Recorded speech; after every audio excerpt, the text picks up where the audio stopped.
4장입니다.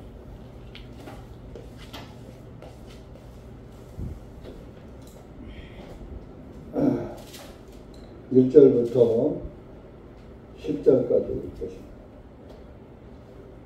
그러므로 우리가 긍휼하심을 얻어 이 사역을 맡았으니 우리가 낙심하지 아니하고 오히려 감추어진 정직하지 못한 일을 버리고 교활하게 행하지 아니하고 하나님의 말씀은 속임수로 다루지 아니하며 오직 진리를 밝히 드러내므로 하나님 앞에서 각 사람의 양심에 우리 자신을 추천하노라.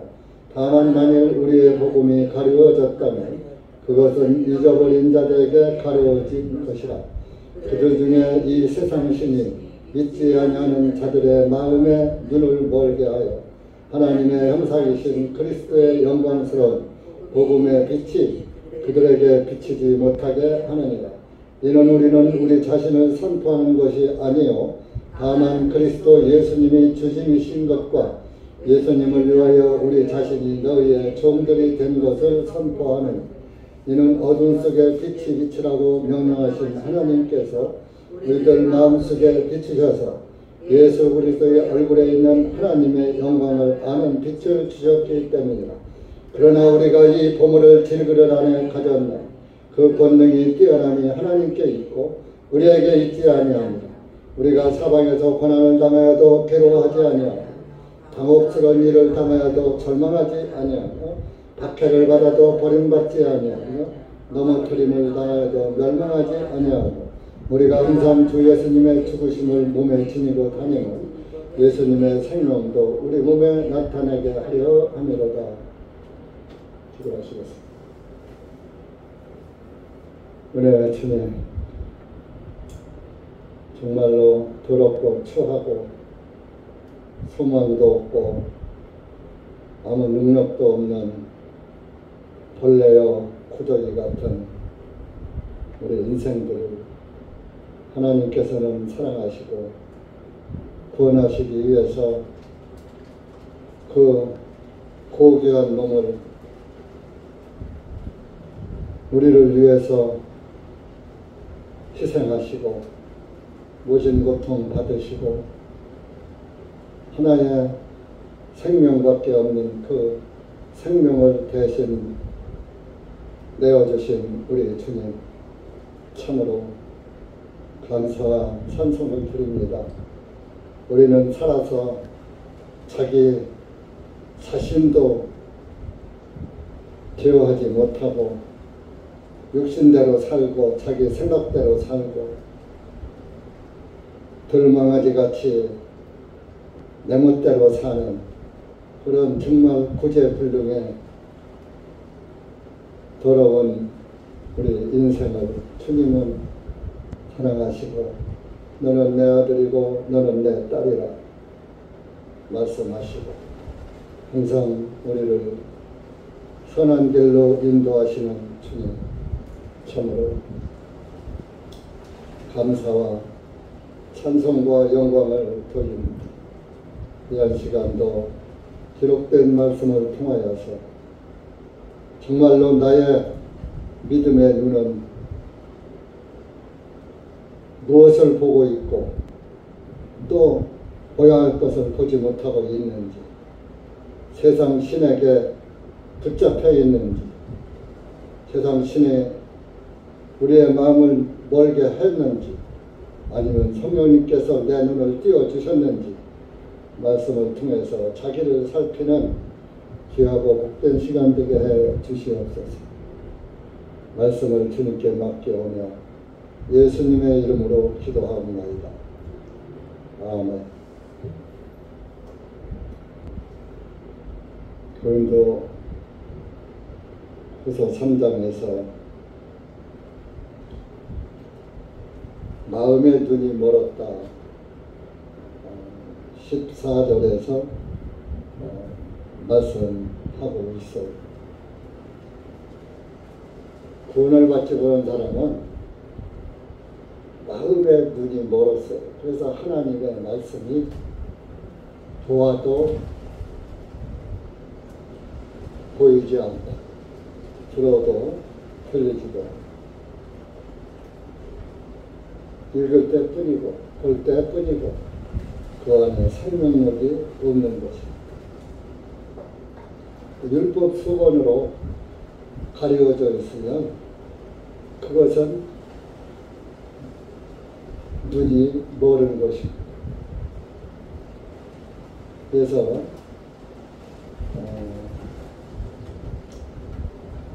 모세의 글, 율법의 구약 성경을 읽을 때 주님께로 돌아가면 그 수건은 벗겨지리라 그랬어요. 그 수건이 안 벗겨진 사람은 억지로 안 되는 거예요. 말씀이 안 보이고 말씀의 생명력이 없기 때문에 말로만 주여 주여 하고 말로만 구원받았다고 하지 말씀의 능력이 역사하지 않는 거예요. 그러니까 말씀을 사모하지도 않는 거예요. 그리고 말씀이 풀린 사람은 율법 수건이 벗겨지는 거예요. 그들이 주님께로 돌아서면 수건은 벗겨진다.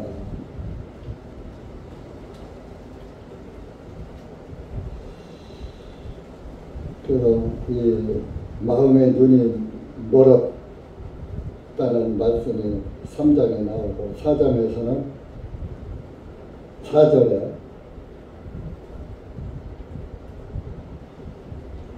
세상 신이 믿지 않은 자들의 마음의 눈을 멀게 하여 여기도 또 마음의 눈을 멀게 하여 하나님의 형상이신 그리스도의 영광스러운 복음의 빛이 그들에게 비치지 못하게 하느니라. 주님의 영광을 나타내지 못한다 그러면 주님의 영광을 위해서 살지 않고 내 욕심만을 생각하고 욕심 생각대로 자기 생각대로 내 생각이 옳은 거예요.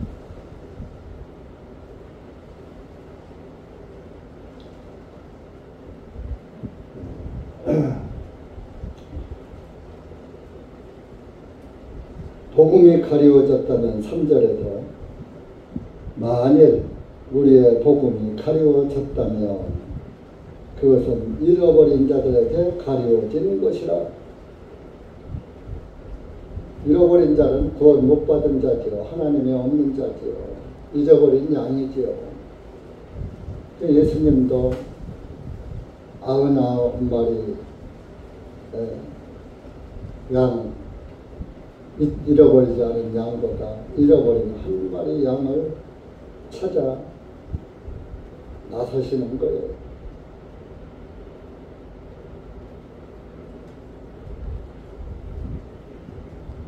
구원을 못 받은 사람은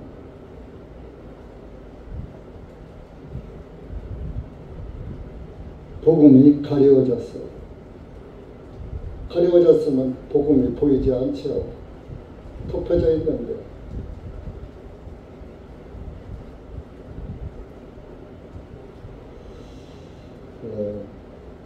지금 이 시대가 본다고 하는 사람들의 눈까지도 세상 신이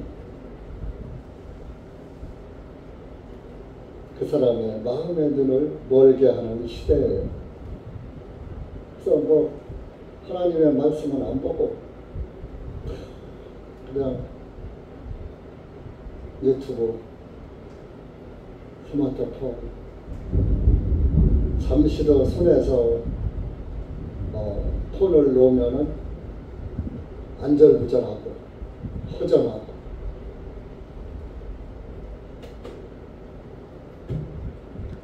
공중권세 잡은 자, 마귀라고 그러죠.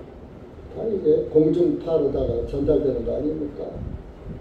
와이파이 통하고.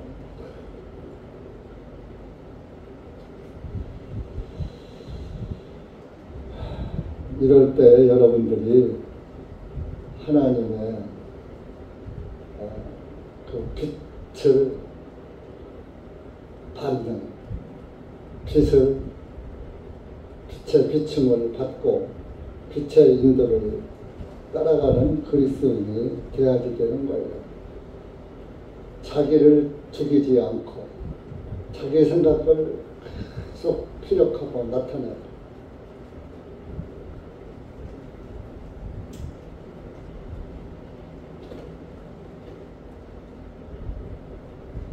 그것은 자기가 죽지 않았다는 것이죠. 늘 말씀을 드리죠.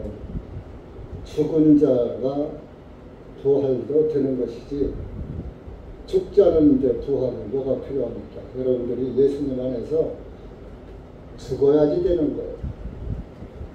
죽은 자는 말이 없다. 그런 세상 말도 있잖아요. 죽은 자는 사실 말이 없잖아요.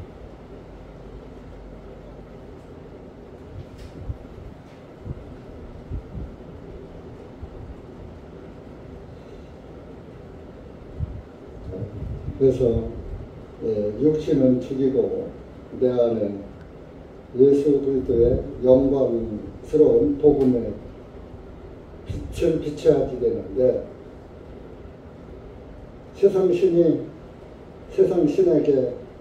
세상에게 끌려가다 보니까 예수 그리스도의 빛을 비추지 못하더라.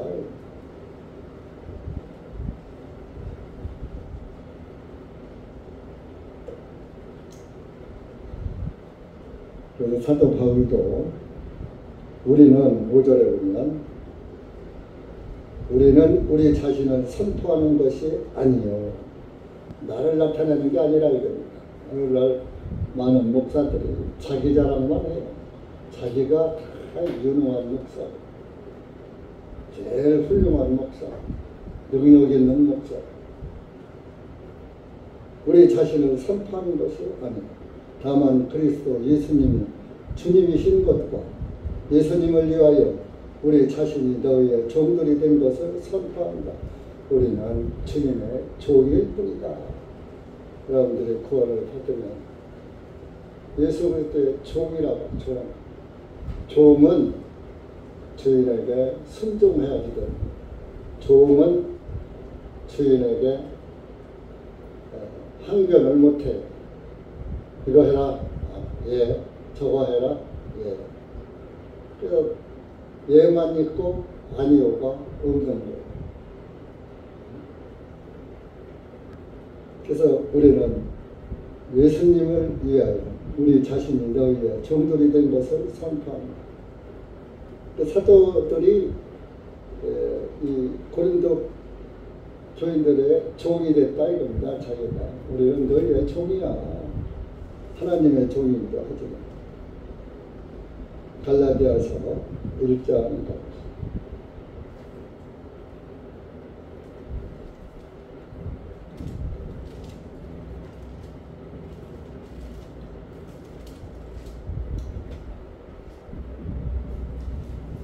10절 보세요. 10절 시작. 이는 내가 지금 사람들을 설득하느냐 아니면 하나님을 설득하느냐 혹은 내가 사람들을 기쁘게 하려고 노력하는 것이냐. 만일 내가 아직도 사람들을 기쁘게 하려 한다면 나는 그리스도의 종이 아니기 때문이라.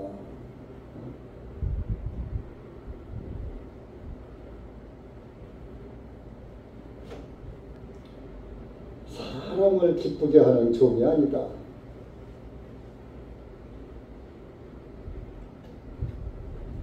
하나님을 기쁘게 하는 하나님의 종이다. 11절에서 그러나 형제들아 내가 너희에게 확실하게 말하노니 내가 선포하였던 복음은 사람을 따르는 것이 아니구나. 사람을 따라서 사람의 일을 육신의 일을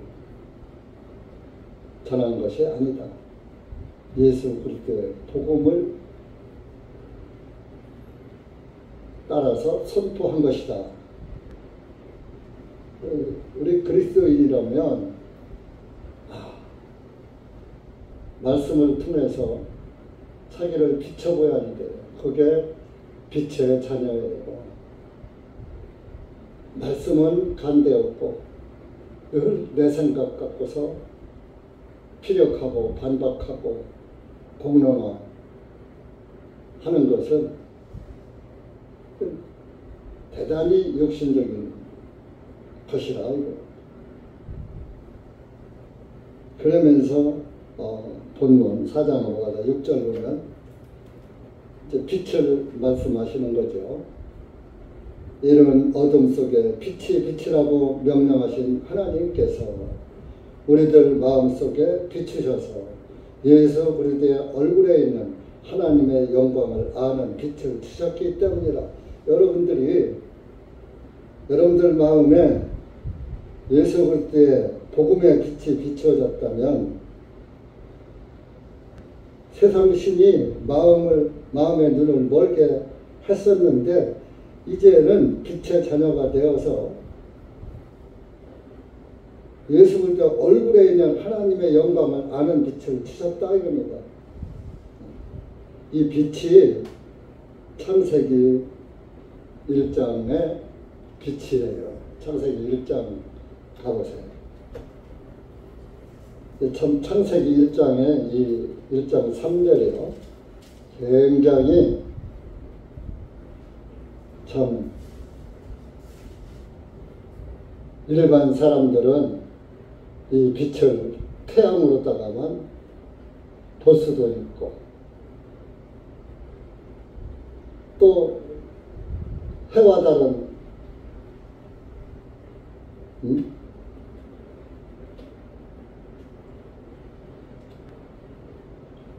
그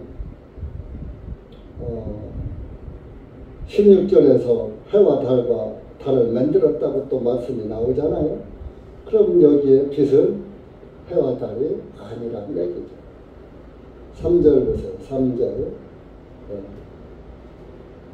5절까지 시작.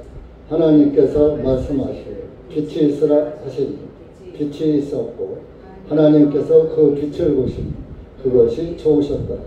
하나님께서 그 빛을 어둠으로부터 나누셨고 하나님께서 그 빛을 낮이라 부르시고 어둠을 밤이라 부르셨더라. 저녁이 되고 아침이 되니 첫째 날이었더라. 제일 첫 번에 창조한 것이 빛이에요. 이때는 하늘과 땅에 빛이 없어서요. 전부 어둠에 쌓여 있어요. 어둠. 이절은 땅은 형태가 없이 피어 있었으며 어둠은 깊음의 표면 위에 있고 하나님의 영께서는 물들의 표면 위에 운행하셨더라. 그러니까 이 빛이 있기 전에는 온통 캄캄한 어둠에 휩싸여 있었던 때입니다.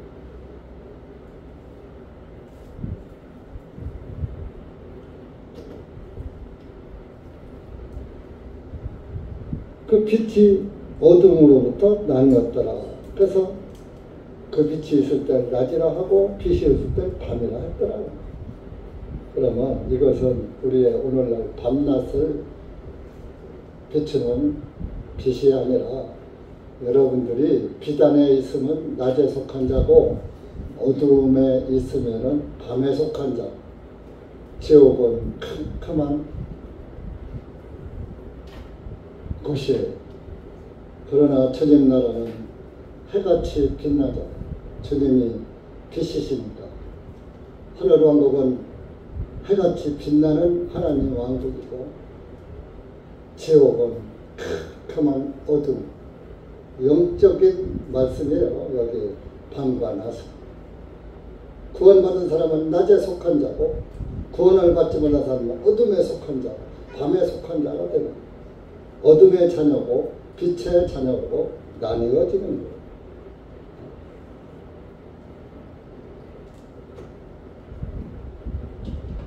요한복음 1장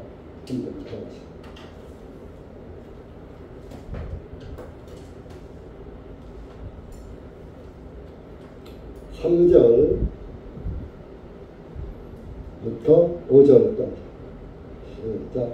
모든 것들이 그분에 의하여 만들어졌으니 만들어진 것 중에 그분이 없이 만들어진 것들은 아무것도 없느니라. 그분 안에 생명이 있었으니 그 생명은 사람들의 빛이셨더라. 그 빛이 어둠 속에 빛이 돼 어둠이 그 빛을 깨닫지 못하더라. 여기 빛이 누구예요? 예수 그리스도란 말이에요. 예수님이란 말이에요. 그래서 그 밑에 와서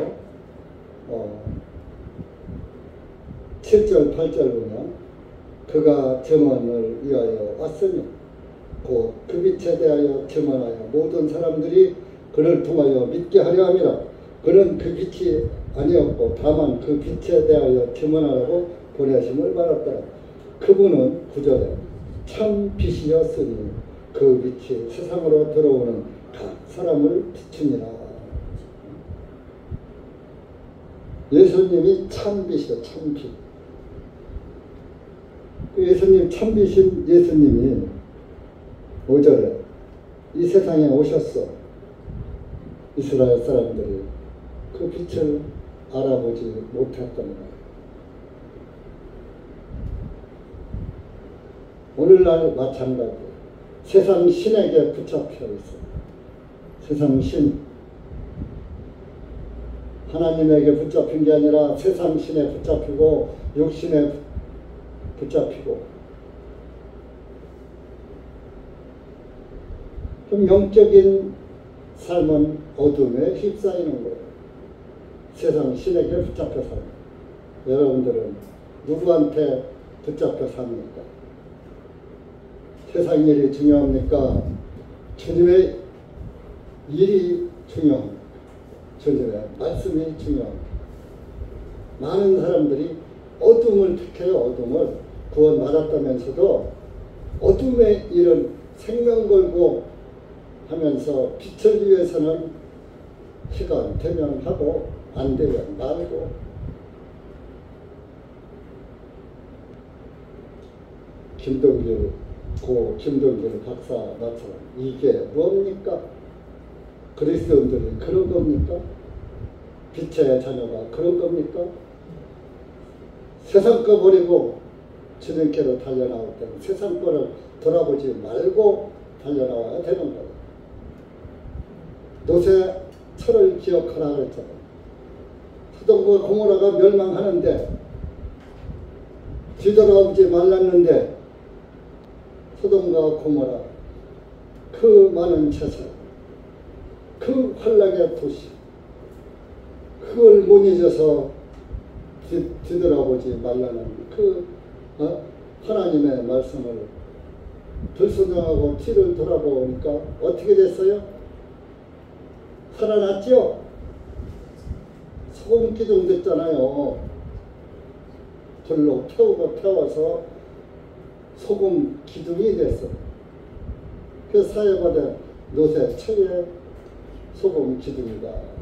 제가 보지 못했어요. 가보지 시간이 없어서 못 가고 사회바다 가긴 했어도 그것까지는 또 반대 방향에 있고 그래서 못 갔습니다.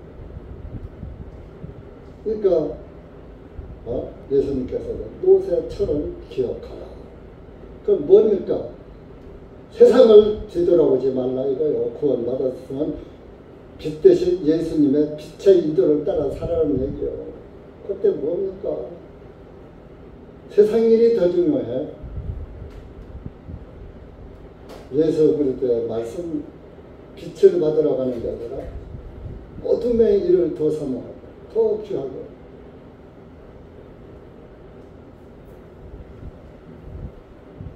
그렇다고 밥벌이도 하지 말라는 건 아니에요.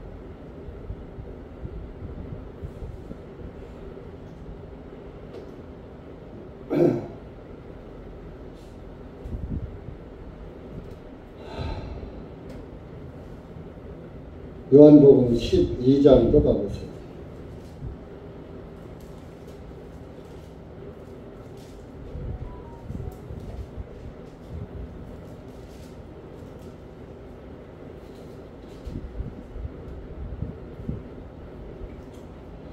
예수님께서 하신 말씀이에요. 내가 빛이다 하는 것을 예수님이 말씀하시는 거예요. 그런데 사람들이 못 알아들어. 35절, 36절.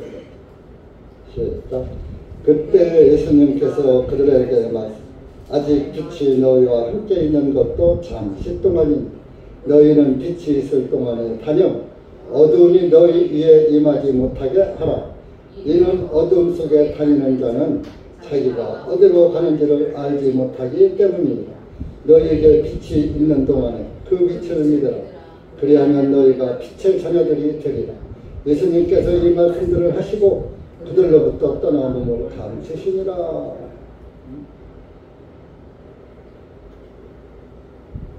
그래서 아직 빛이 있을 동안에 잠시 동안 너희와 공생에 3년 반 동안 잠시 동안 너희와 같이 있는 거야. 빛의 역할로. 기름 부음 받은 그 이후로 공생애가 시작. 3년 반 동안.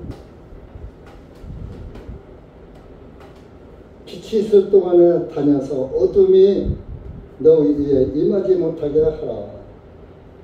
이는 어둠 속에 다니는 자는 자기가 어디로 가는지 알지도 못하고 어둠 속에 다니는 자는 자기가 지옥에 가는지도 모르고 지옥 문을 향해서 달려가더라. 그럼 여러분들은 빛의 자녀가 됐다면 빛을 향해서 달려가야지 되지 않아요? 그런데 뭐요?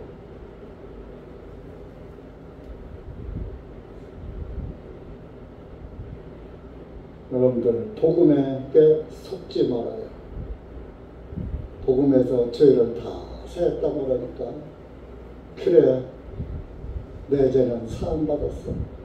나는 구원받았어. 그러니까 이제는 시험시험 가자.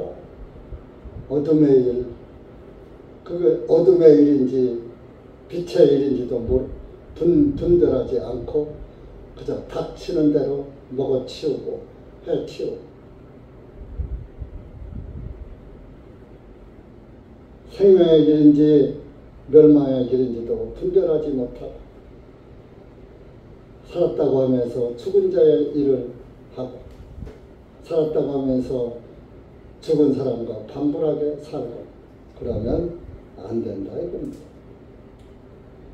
빛이 들어오면 어둠은 물러가게 돼 있는 거예요. 어둠의 일은 물러가게 돼 있는 거예요. 제 말을 못 믿으면 전기 불조 한번 다 꺼봐요. 지금처럼 밝은가. 빛이 비춰지니까 성경에 작은 글씨도 잘 보이잖아요. 불을 꺼봐요. 보입니까? 그러면 여러분들이 삶이 내가 어둠의 길을 가고 있는지 빛의 길을 가고 있는지 여러분들 스스로 내가 세상을 더 사랑하나 예수님을 더 사랑하나 스스로 분별해 보세요. 예수님이 1순위입니까? 예수님이 1순위에 정말로 올라앉아 있습니까? 순위가 바뀌지 않았습니까? 빛보다 어둠을 더 사랑하지 않으셨습니까? 여러분.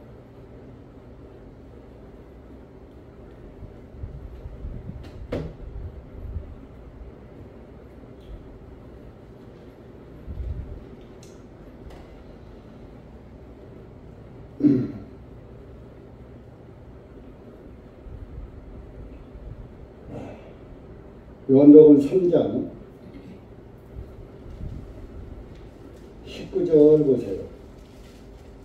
19절.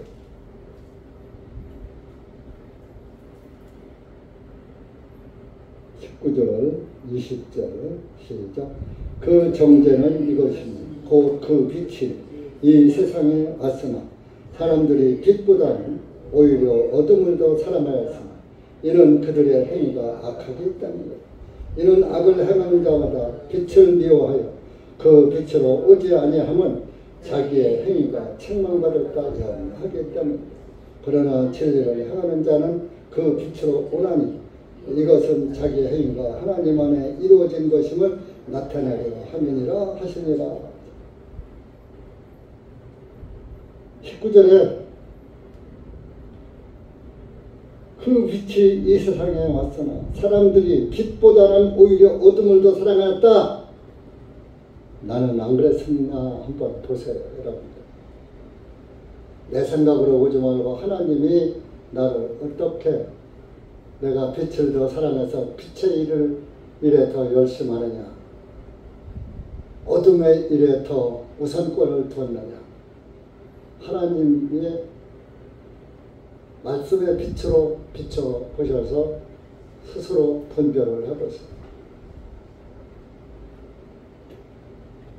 지금까지도 빛보다 어둠의 일을 더 사랑했다면 이제는 빛의 자녀라면 내가 한 것은 빛의 일인 줄 알았더니 어둠의 일이었구나 하는 걸 깨닫고 어둠의 일에서 떠나야 됩니다. 근데 하루아침에 그게 다 버리긴 어렵죠. 하나하나 빛을 향해서 빛으로 달려 나가는 것. 하나하나 고쳐나가는 하루아침에 수십 년 몸에 밴 것이 하루아침에 이게 확 바뀝니까? 하나라도 고쳐야죠.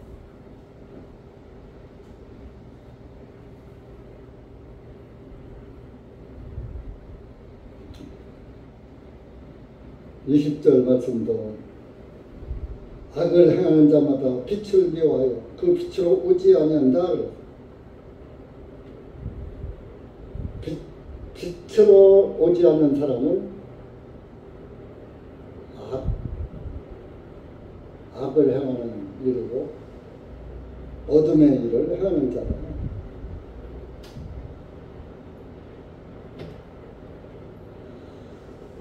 그래서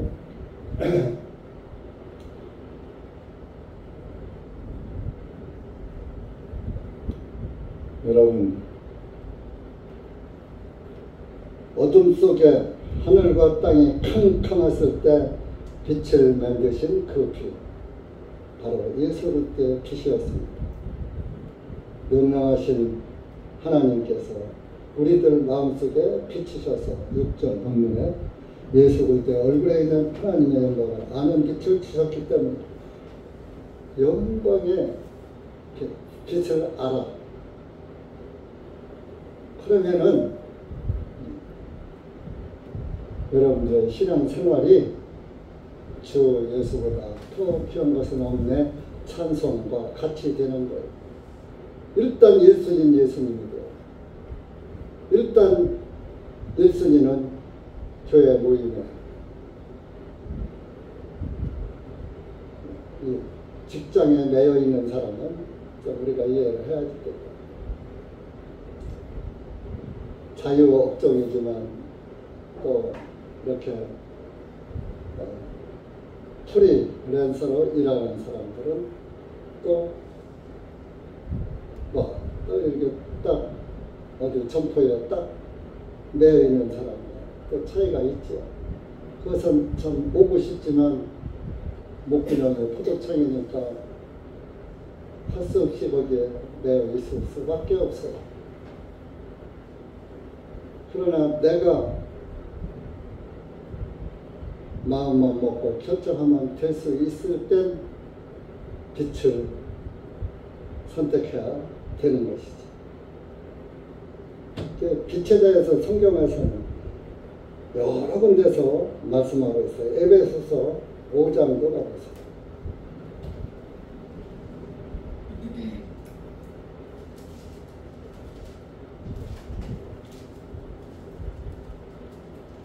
우리가 구원받기 전에는 어둠의 자녀였어요. 이제 구원받던 빛의 자녀라 이겁니다. 그러면 빛 가운데 살아야지 어둠의 십사에 살면 안 되죠.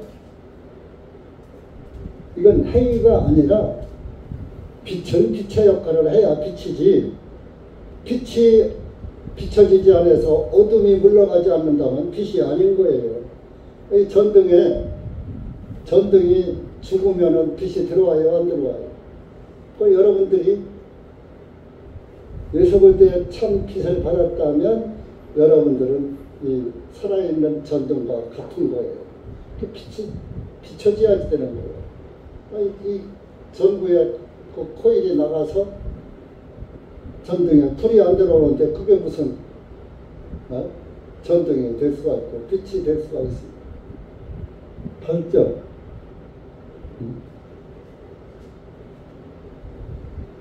1절부터 11절까지 시작.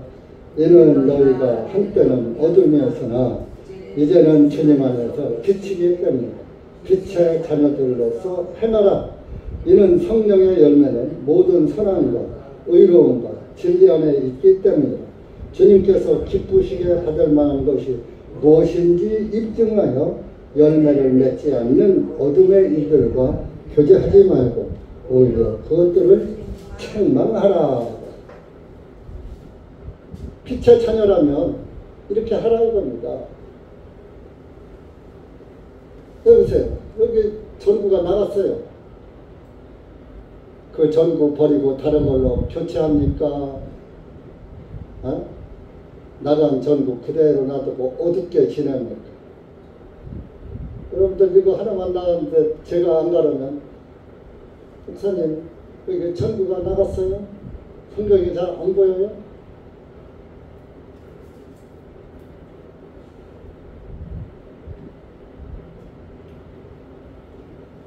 한때는 어둠이었어요. 구원받기 전에는 어둠이었어요. 이제는 구원받으면 주님 안에서 빛이라. 빛의 자녀들로서 행하라.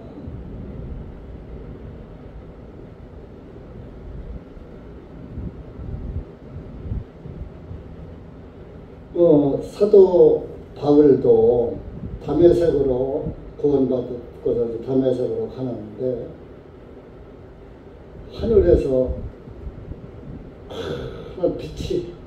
특별한 빛이 비춰졌잖아요. 그러면서 하늘에서 음성이 들려나왔잖아요. 사울아, 사울아, 너는 왜 나를 핍박하느냐?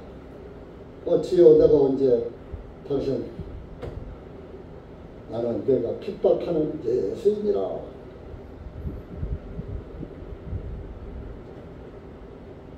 그 빛이 얼마나 강렬했던지, 얼마나 밝았던지, 해보다 우리가 태양을 계속 보면 눈이 나빠진다고 그러죠.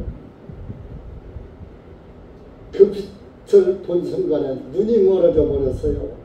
사도 바울. 앞을 못 봤다고. 얼마나 밝은 빛이. 그렇게 하나님께서 우리한테 빛으로 나타나 보이시겠어요? 전부 맹인되라고? 나를 보고 살 자가 없느니라. 다 죽어버려요. 하나님을 보면 그래서 모세가 보여달라고 그러니까 나를 보고 살 자가 없다 하면서 저 보고 싶으면 내 뒷모습이나 봐라 하고 바위 틈에다가 숨겨놓고 지금 하나님의 앞을 보면 죽으니까 하나님 얼굴 보면 죽으니까 하나님께서 그 바위 틈을 손으로 가리시고 지나간 다음에 손을 띄고 뒷모습만 보게 했잖아요. 출애굽기. 그거는 뭐요? 저와 여러분을 사랑해서 그분이 너희들은 죄의 유전인자를 가지고 있고 DNA가 죄의 DNA이고 죄인이야. 네가 구원받은 것은 믿음으로 된 것이지 행위나 삶으로 된 것이 아니야. 그게 너는 죽어야지 돼. 그래서 죄 없는 사람은 안 죽어. 그런데 모든 사람은 안 죽어요? 다 죽어요? 다 죽잖아. 죄의 싹은 사망이야. 죄의 대가는 사망이기 때문에 왔다가 죽고 왔다가 죽고. 하나님의 씨로 태어난 사람은 안 죽는데 죄인의 씨로 잉태에서 나왔으니까 다 죽는 거야. 그래서 완전히 죽어야 죄 가운데서 완전히 죽어야 다시 죄 없는 육신으로 부활시키기 위해서 예수님이 오시는 거예요. 그러니까 여러분들이 부활에 참여하려면 예수님 안에서 확실하게 좀 자아를 죽이세요. 죽이라고 그러니까 목사님이나 죽어. 자기도 안 죽으면서 왜 나보고 죽으라고 그래요. 그럼 목사 설교 못해. 하나님 말씀에 비춰보면 목사도 다 똑같이 여러분들과 다를 게 없는 죄인이기 때문에 하나님 말씀에 뭘 전할 수가 없어. 목사의 잘못은 주님이 판단하시고 여러분들이 신앙생활 할 때는 그래도 주님이 세운 목사의 메시지를 들으면서 믿음이 형성되고 믿음이 깨달아지고 그래서 빛의 정체를 알고 빛 대신 예수님 앞에 나와서 빛의 자녀가 되는 거예요. 전하는 자 없이 어찌 들으리요. 여러분들 스스로 구원받았습니까? 예수님 말씀 직접 듣고서 구원받았습니까? 천하는 천도자에 의해서 구원을 받았잖아요. 그 구원을 받았다면 그 천도자의 말을 주님의 말씀으로 알고 들어야지 되는. 그래서 말씀에 수고하는 자를 2배나 존경하라. 하나님께서 그렇게 말씀하신 거예요.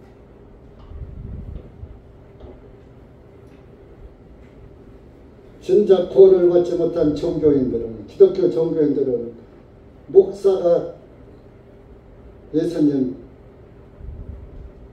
꿈에 목사를 담임 목사를 보면 나 예수님 봤어 할 정도로 담임 목사에게 순종하고 복종하고 어디 말대꾸랍니까? 여러분들도 잘 아시잖아. 종교생활 해봐서 목사하고 경상에서 밥도 못 먹어요.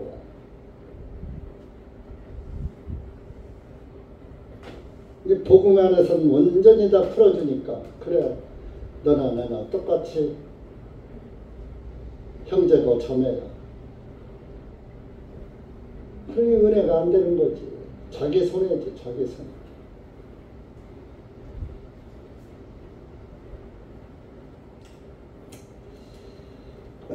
이렇게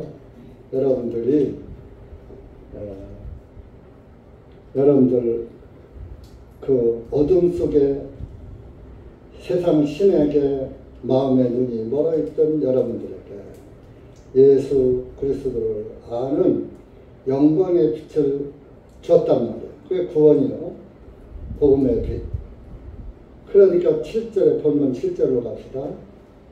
고린도후서 4장 7절. 그러나 우리가 이 보물을 질그릇 안에 가져왔나니. 자, 이 보물이 뭐예요? 다이아몬드요? 금반지, 금목걸이, 금팔찌요? 이 보물이 뭡니까? 네? 이 보물이 예수 그리스도예요. 질그릇 안에 가졌다. 질그릇이 저와 여러분이에요. 인간은 흙으로 만들었잖아요. 그래서 너는 흙이니 흙으로 돌아가라 한 것처럼 우리가 죽으면 다 흙으로 돌아가잖아요.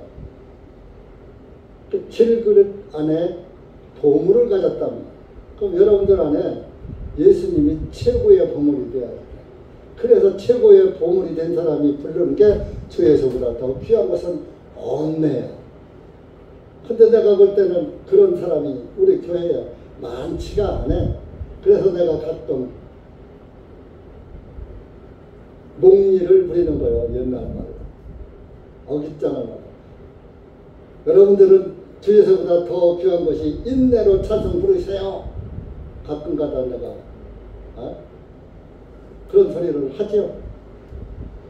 실제로 그런데 뭘. 예수님은 1순위가 아니야. 2순위, 3순위요.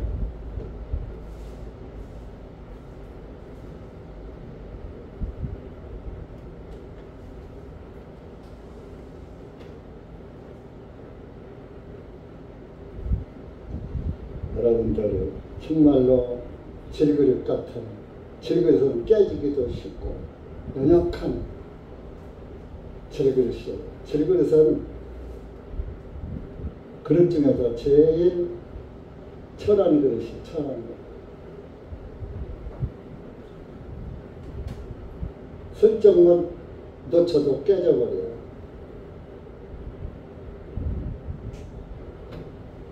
옛날에 항아리나 이렇게 설거지하는 그런 질그릇 큰 것들은 그래도 가마에서 구워서도 나왔죠. 어떤 흙으로 만지는 것은 그 바짝바짝 하는 거 그런 거 칠도 않고 그냥 흙으로 빚어서 가마에서 그냥 구워 나온 거 뻘건 흙이 있는 거 여러분들 보시죠. 그런 것들은 그 유기라고 해요. 유기를 칠하지 않고 그냥 구워서만 나온 절규. 유기를 발라서 단단하게 하고 연진하게 한 것도 질그릇이 돼서 늘어뜨리면 몇 층은 깨지는데 유기를 칠하지 않은 것, 좀으로 말하면 페인트 같은 그런 광택 나는 것, 칠하지 않은 것은 더 잘 깨지죠. 살짝만 들려서 이가 탁탁탁. 그게 질그릇입니다. 저와 여러분은 깨어지기 쉽고 넘어지기 쉬운 거예요. 슬쩍만 건드려도 이빨이 빠져. 항아리에 이빨이 빠지고 그릇에 이가 빠지고. 저와 여러분은 다 연약한 존재예요. 그런데 그런 연약한 존재 안에 예수님 보물이 들어가 있으면 질그릇이지만 그 그릇은 보물함이 되는 거예요. 보물함. 안에 무엇이 담았느냐, 무엇이 담겨있는 자에 다해서 그 그릇에 이름이 붙여지는 거예요. 보물이 들어있으면 보물함이고 거기서 오물이 담겨져 있으면 뭐요? 오줌통, 똥통 같은 그릇인데 무엇이 담겨져 있는 거예요? 여러분들 안에 다 저와 여러분의 질그릇인데 내 안에 누가 자리하고 계시냐 이겁니다. 여러분들 예수님을 내 안에 들어와 계시면 여러분들은 예수님 그릇, 예수 그릇.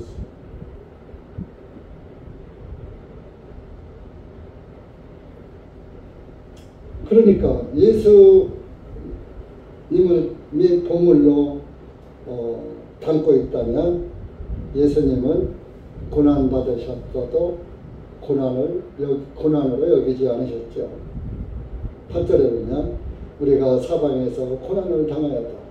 사도들은 복음을 전할 때 사방에서 가는 곳마다 고난당했다.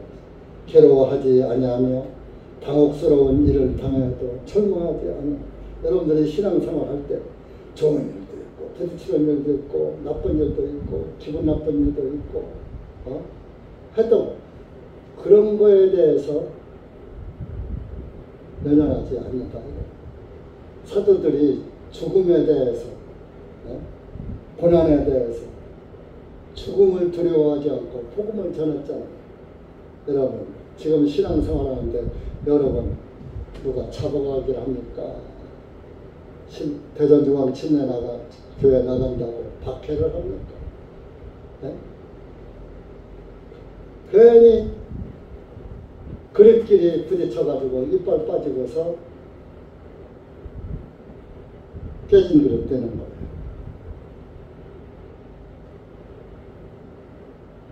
박해를 받아도 버림받지 아니하며 넘어뜨림을 당해도 멸망하지 아니하며 이런 어려움이 와도 당연히 그냥 내가 받을 고난이다. 예수님은 나를 위해서 죽기까지 하셨는데 우리도 복음을 위해서 죽자. 복음 안에서 죽자. 예수님 안에서 죽자. 아주 그런 각오로 사도들은 복음을 전했던 거예요. 그렇기 때문에 성경에 그 말씀이 기록돼서 오늘 저와 여러분에게 이 글이 읽혀지고 들려지는 거예요. 그러면 우리에게 이 말씀을 읽혀지고 듣게 하는 것은 뭐예요? 그냥 알고만 있어라요. 너희도 그렇게 하라는 거예요. 네? 너희도 예수 그리스도의 고난에 참여한 자가 돼야 돼. 그래야 그분 나라에 참여할 수가 있는 거야. 질그릇 깨질까봐 벌벌 떨지 말고 예수 그리스도를 위해서 너희도 내 생명은 내 것이야. 하나님 것이니까 하나님께 맡기고 예수 그리스도의 영광의 빛을 전해준 사람들이 다 그렇게 모든 고난 역경을 받으면서 전해줘서 네가 그 빛을 받았으니까 너도 어떤 영적이 와도 전해줘야지. 받았다면. 그래서 10절에 보면 사도 바울이 우리가 항상 주 예수님의 죽으심을 몸에 지니고 다니고 예수님도 나를 위해 죽으셨는데 나도 죽음을 무릅쓰고 죽기까지 복종하리이다. 복음을 위해서 죽겠다. 죽으심을 몸에 지니고 다녀. 예수님도 나를 구원하려고 거기에서 죽으셨는데 나도 이 복음을 위해서 죽기 살기로 살자. 그래. 예수님의 생명도 우리 몸에 나타나게 하려 함이라. 그 예수님은 죽으심으로 또 영원한 새 생명을 받아서 부활했잖아요. 그러니까 우리도 예수님 안에서 그 육신 죽는 거 두려워하지 말고 생명이신 예수 그리스도의 그 생명을 나도 받을 것이니까 그 생명을 위해서 영생을 위해서 살겠다. 그러면 오늘날 우리는 뭐예요? 복음 때문에 생명 버리는 게 아니고 우리가 이 세상에 살면서 내가 희생양이 되어지는 거예요. 누가 나한테 억울한 소리를 해도 억지를 써도 주님은 아십니다. 당신이 나한테 무슨 소리를 해도 주님은 내 마음을 아실 겁니다. 하고 묵묵히 좀 죄에 거시려고 마음에 상처를 입히는 말이 들린다 하더라도 그것은 죽은 자니까 난 예수님 안에서 죽은 자니까 죽은 자가 무슨 할 말이 있습니까? 죄인이 무슨 할 말이 있습니까? 하고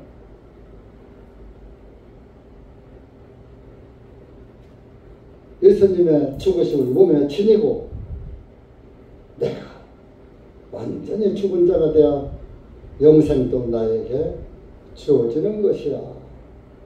그래서 갈라디아서는 예수님의 흔적을 지니고 산다. 상처를 지니고 산다. 그래서 갈라디아서 6장 가보세요.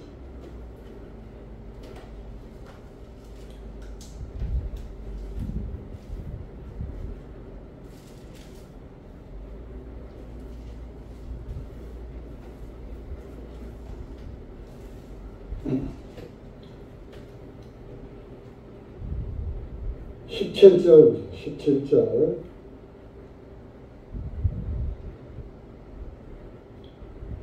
시작. 이제부터는 아무도 나를 괴롭게 하지 말라. 내가 내 몸에 주 예수님의 흔적들을 지니고 있노라. 내 몸에 예수님의 흔적, 상처요. 상처 흔자에 자치 적자예요. 상처의 자국을 지니고 있다, 예수님. 그러니까 사도 바울은 예수님도 옆구리 상처, 손발의 상처를 다 당하시고 죽으셔서 우리를 구원하셨는데, 내가 그 예수님의 그 상처의 희생으로 말미암아 구원을 받았다면 내가 항상 예수님의 그 고난에 동참한 자가 되겠다. 그런 고난의 상처를 지니고 사는 거예요. 그러니까 죽음을 두려워하지 않고 죽음은 죽으리다 하고 복음만 위해서 사는 거예요. 근데 오늘 우리는 그러지도 못하죠. 지금 뭐 우리가 복음 전한다고 누가 잡아갑니까? 이제 차별금지법이 통과되면 복음 전하면 잡혀가요. 이제 잡혀가더라도 복음은 전해야지 돼요. 그럼 이제 사도시대처럼 되는 거죠. 깜빵 가고 벌금 물고 해야 돼요. 벌금 못 물으면 그 돈, 하루에 얼마씩 해서 그 돈대로 일수를 감옥에서 몸으로 떼어야 나와. 돈 없는 사람. 옛날에 박 대통령 시절, 전두환 시절에는 통행 금지에 걸렸어요. 12시에 통금에 걸리면 즉결 심판에 넘어가요. 그러면은 즉결 심판에서 통행 금지에 걸렸다고 해서 구류 27일 동안 살아야지 돼요. 근데 하루 일당이 예를 들어서 뭐 5만 원이다. 그러면 27일 동안에 5만 원을 곱하기 5만 원 27 해서 돈을 내면은 즉시로 풀려 나와. 못 내면은 27일 살아야지 돼요. 그 즉결 심판이라고. 그 전두환 때 통금이 없어졌죠. 없앴죠, 전두환. 그래서 즉결 심판이 없어졌어요. 지금도 경범죄는 즉결 심판은 즉심에 넘긴다 그랬어요. 경범죄 걸리면은 그것도 벌금 물고 이렇게 하죠.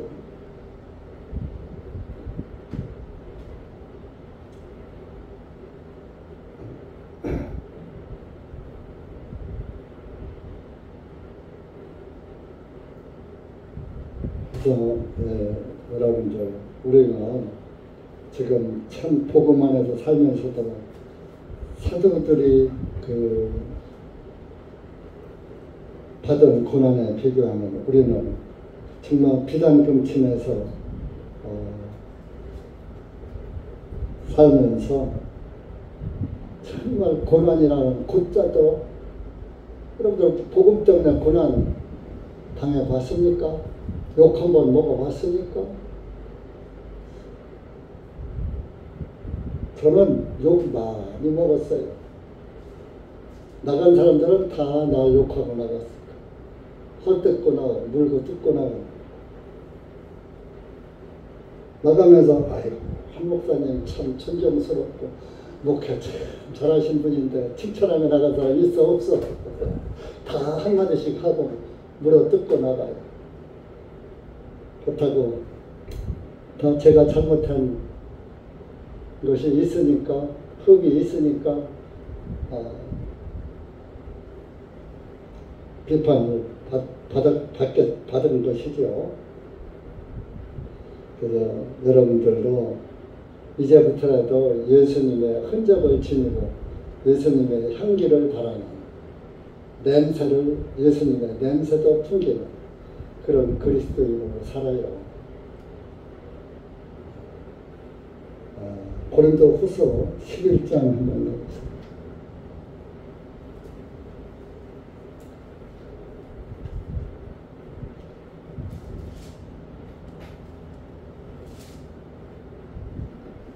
그 사도 바울이 전도하면서 고난받은 것을 이제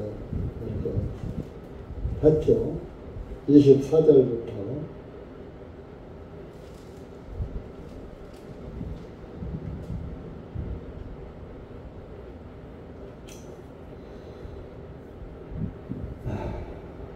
24절부터 27절까지는 유대인들로부터 40의 하나를 제한 채찍질을 5번이나 맞았고 3번 몽둥이들로 맞았고 1번 돌로 맞았습니다. 3번 파선을 당하고 한밤과 한낮을 깊은 바다에서 보냈습니다. 여러 번 여행하면서 강의 위험과 강도들의 위험과 내 동족들로부터의 위험과 이방인들에 의한 위험과 성읍에서의 위험과 경야에서의 위험과 바다에서의 위험과 거짓 형제들 중에서의 위험을 당하였습니다. 지치고 괴로웠습니다. 여러 번 밤을 지새웠고 굶주리고 목말랐습니다. 여러 번 금식하고 춥고 헐벗었느니라. 이렇게 죽을 고비를 고난 가운데 사는 거예요. 그 빛을 받고서 난 후로 180도로 바꿔진 바울의 삶이었습니다. 여러분들도 빛을 받고 180도로 바꿔졌습니까? 그 바꿔졌으면 빛의 역할을 하고 살아야 합니다. 근데 빛의 역할을 않고 어둠의 역할을 한 것이 더 많죠. 지금부터라도 빛에 속한 자녀라면 빛을 따라가는 그리스도인이 되셔야 됩니다. 남을 보지 마세요. 너나 잘해. 그렇게 생각하지 마시고 이것은 성령님께서 기록된 말씀을 통해서 담임 목사를 통해서 나에게 주님께서 알려주시는 말씀이다.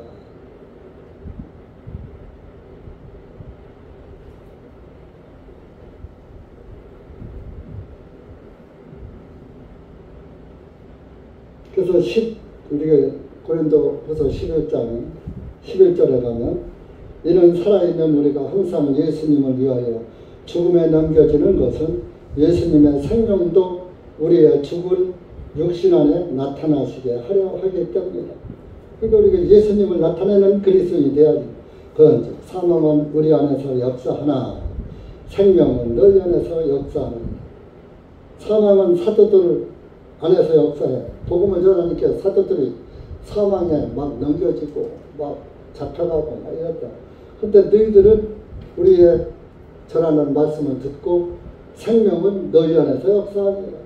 너희들은 말씀 듣고 영생을 얻고 영생 안에서 살고 있다. 고린도 교회입니다. 오늘 여러분들은 사도들은 이렇게 죽은 목숨으로 살면서 복음을 전했는데 오늘 우리는 가만히 앉아서 생명의 말씀을 듣고 내 안에 생명이 역사한다는 것은 생명이 움직이고 일을 한다 이런 의미입니다.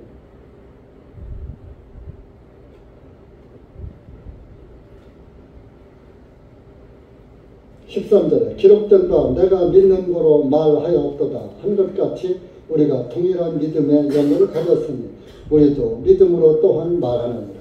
주 예수님을 일으켜 세우신 그분께서 예수님을 통하여 우리도 일으켜 세우셔서 우리를 너희와 함께 드러내 보이실 줄 아노니 이런 모든 것들이 너희를 위하여 있기 때문이며 풍성한 은혜가 넘쳐나서 많은 사람의 감사를 통하여 하나님께 영광을 돌리게 하려는 것이라. 이런 연유로 우리가 낙심하지 아니하노니 우리의 겉사람은 썩어 없어질지라도 속사람은 날마다 새로워지는도다. 아멘. 할렐루야. 우리 육신은 날마다 숲에 하나 계약성은 숲에 이지러지고 폐허해진다 이거예요. 우리의 육신은 날마다 늙어지고 여기저기 아프기만 하고 젊은 사람들은 괜찮지만 나이 60만 넘으면 아파지기 시작해요. 남자의 역할, 여자의 역할도 자꾸 줄어들기 시작해요. 겉사람은, 우리의 육신은 겉사람이에요. 썩어 없어질지라도 속사람은 날마다 새로워지는 듯다. 여러분들이 하나님의 말씀을 듣고 내 속사람, 내 안에 영은 날마다 먹고 새로워져야지 되는 거예요. 그러니까 이 세상 떠나는 것이, 죽는 것이 두려워요? 안 두렵죠. 내 영이 날마다 새로워서 하나님과 교제가 되고 소통이 되는데, 교통이 되는데, 주님 들어가십시오. 주님의 뜻대로 없어서 맡기고 사는 거예요. 제가 참 요번에 수술했을 때보다 더 살이 빠졌어요. 수술했을 때 그저 뭐 한 일주일 있다 오고 며칠 있다 오고 하면 그때 입맛 떨어져서 잘 먹고 이렇게 했는데 이건 먹기만 하면 배가 아프니 지금도 조금 음식 잘못하면 속이 불편하고 배가 사락하면 벌써 겁부터 나는 못 먹는 거예요. 그래서 주님이 들어가시려고 그러나 때가 됐나 그런 생각도 들기도 하더라고요. 그러나 어차피 내가 거역하지도 못하고 주님의 뜻이라면 거역하지도 못할 건데 그까짓 주님한테 맡기고 살자. 오늘 들어가시면 오늘 가고 내일 들어가시면 내일 가고 주님이 오랄 때 가면 되는 것이야. 그래도 내 안에는 소망이 있으니까 우리 주님이 계시니까 우리 겉사람은 썩어 없어져 날마다 늙어가고 주름 사이 늘어지고 기운도 빠지고 이빨도 빠지고 요즘 와선 이빨도 지금 또 이렇게 좋지 않아서 임플란트 또 하고 또 하려고 또 박아줘 놓고 그러니까 씹는 것도 잘 못 씹어요. 그러니까 참 먹는 것도 고통이랍니다. 그러나 속사람은 새로워지는 도다. 이는 우리가 잠시 겪고 있는 가벼운 고난이 우리를 위하여 훨씬 더 뛰어나고 영원한 영광의 무거운 것을 이루기 때문이니라. 그러므로 18절 다 같이 읽읍시다. 그러므로 우리가 바라보는 것은 보이는 것들이 아니라 보이지 않은 것들이니 이는 보이는 것은 잠시뿐이라 보이지 않은 것은 영원하기 때문이라. 여러분, 우리의 육신은 보이는 것이죠. 이 세상 것 다 보이는 것이죠. 그 잠시요, 잠시. 여러분들이 아무리 좋고 아름다운 거 봐도 잠시뿐이에요. 여행 가서 아무리 절경을 봐도 그때뿐이요. 돌아서면 그만이에요. 어떤 사람들은 제가 이제 등산 같은 걸 좀 이제 시간이 있을 때 건강할 때 그 전에 몇 번 가봤어요. 대전에 있을 때. 가보니까 안 가본 데 가니까 경치 좋은 데 들어있더라고요. 설악산 경치 좋고 대전산도 경치 좋고 송리산도 경치 좋고 좋은 데가 들어있더라고요. 태백산도 좋고. 그런데 그래서 좀 절경이고 경치는 절경이네. 그렇지. 기가 막히게 어떤 사람 기가 막힌데 뭐가 기가 막힐 정도로 그렇게 감탄이 나와. 감탄은 안 나오고 또 좋긴 하네. 경치는 좋네. 그냥 그렇지. 지금 그냥 감탄사가 나올 정도로 그런 건 없더라. 그러나 하나님의 말씀은 감탄사가 나올 때가 더러 있어요.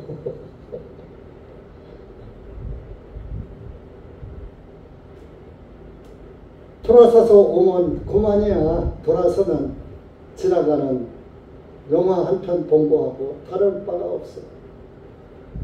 보이지 않는 것은 영원하기 때문이다. 하나님 나라는 보이지 않고 하나님 보이지 않지만 그 보이지 않는 그 존재 가치는 영원한 거고 우리는 죽지 않는 영생에 참여한 자가 되니까 죽지 않는 영생에 참여한다니까 영생의 소망이 있잖아요. 이것은 지금 보이지는 않지만 영원한 것이라고요. 그러니까 여러분들 보이는 거 여러분들 눈으로 보고 입에 맛있고 귀로 즐기고 하는 것도 영원할 것 같아요. 길어야 100년 120년이라고 합시다. 앞으로는 120년까지 산다 돼. 길어야 120년이야.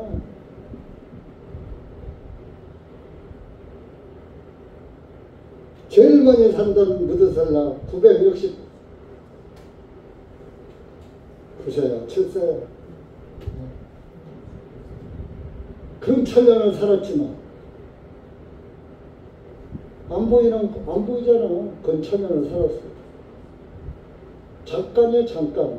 1000년이 하루 같은 이 한 가지를 잊지 말라. 하나님 시대는 우리의 1000년이 하루야 하나님. 그렇게 그런 세계에서 영원한 세계에서 며칠을 살지 모르죠. 며칠은 몇천 년. 며칠을 사는 게 아니라 영원히 사는 거야. 여러분 진짜 우리가 그 도박하는 사람들 뭐 베팅한다고 그러죠. 이건 베팅을 하려면 영생에다가 베팅을 해야지 120년에다가 베팅을 합니까? 여러분들 바보요? 천치요? 우리 영생에다가 걸읍시다. 영생의 자녀로 삽시다. 그러니까 영생의 자녀로 살아야 영생의 나라에, 영생의 아버지 나라에 갈 수 있는 거예요. 거기가 우리 고향집이에요. 우리가 돌아갈 내고야 하늘나라예요. 여러분, 영생을 소망 삼고 사시는 또 여러분 안에는 보물이 간직되어 있는 보물 그릇이라는 것을 잊지 말고 그 보물을 가장 귀하게 여기세요. 다른 걸로 그 보물 질그릇에다가 다른 걸로 채우지 말고 그러면 다른 걸로 채워놓으면 질그릇도 깨지고 그 안에 채워진 것도 다 없어질 것이고 그러나 보물이신 예수 그리스도로 가득 채워놓으면 그것은 영원히 존재하는 것이고 여러분의 영생을 책임져 주시는 그런 아주 대박! 대박입니다. 여러분 대박이 뭔지 아시죠? 여러분들 구원을 받은 것은 대박이 터진 것입니다. 기도합시다.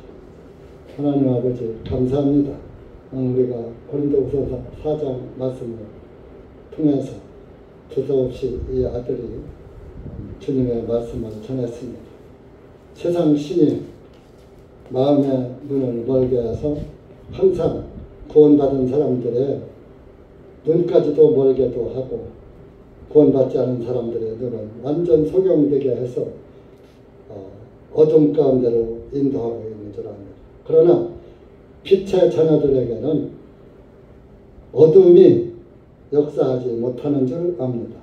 여기 고개 숙인 사랑하는 주님의 자녀들 위해 항상 예수 그리스도의 얼굴에 있는 하나님의 영광을 아는 빛을 주셨기 때문에 항상 영광의 빛을 따라서 살아가는 빛의 자녀가 될 수 있도록 인도해 주시니 참으로 감사합니다.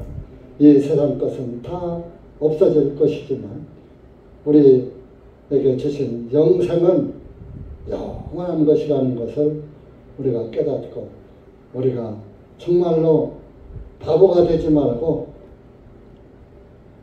아주 지혜로운 그리스도인들이 되어서 영원한 생명의 소망을 걸고 살아가는 그 영생의 자녀들이 될 수 있도록 끝까지 사탄의 권세에서 살아남는 승리하는 그리스도인들이 될 수 있도록 은혜 베풀어 주시옵소서. 예수님의 이름으로 감사하며 간절히 기도하옵나이다. 아멘.